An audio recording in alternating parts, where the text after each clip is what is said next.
স্ত্রীর জন্য দোয়া করছেন কবে? জানি না আমি। আপনারা আপনাদের স্ত্রীর জন্য কবে দোয়া করছেন? জানি না আমি। স্ত্রীর জন্য আবার দোয়া করণ লাগে নাকি? স্ত্রীর জন্য কি আবার দোয়া করণ লাগে নাকি? স্ত্রীর জন্য দোয়া করা লাগে না, স্ত্রীর জন্যই দোয়া করা লাগে। স্বামীর জন্য কবে দোয়া করছে আমি জানি না, স্বামীর জন্যই দোয়া করা লাগে। এই দোয়া আমাদেরকে করতেই হয়, এটা আমাদেরকে করতে হয় যেন তাদের দিকে তাকালে দুটো কোরআত আয়ুন মানে হচ্ছে তাদের দিকে তাকালে আপনার চোখটা শান্ত হয়ে যায়, প্রশান্ত হয়ে যায়, আপনার অন্তরটাকে শান্ত হয়ে যায়। অথবা তাদেরকে তাকে এইভাবে তাকিয়ে থাকতে মনে চায়, কি সুন্দর একটা স্ত্রী আমি পাইছি মাশাআল্লাহ। অথবা স্বামীর দিকে তাকিয়ে তার অন্তর প্রশান্ত হয়, অথবা দিকে তাকিয়ে থাকতে মনে চায়, আলহামদুলিল্লাহ আমার আল্লাহ তাআলা একটা ভালো স্বামী দিয়েছে। এমন আজকে বাসায় গিয়ে প্র্যাকটিস করে দেখেন, স্ত্রীর দিকে এতক্ষণ তাকিয়ে থাকতে পারেন কেন? কতক্ষণ তাকিয়ে থাকতে পারেন?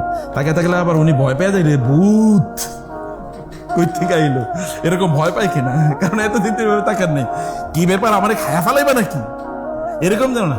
আসলে সত্যিকার অর্থে প্রশান্তির সাথে তাকিয়ে থাকতে পারেন কিনা, এটা রিলেশনটা এভাবে বিল্ড আপ করা দরকার, তাইলে আপনি ইবাদুর রহমান হতে পারেন।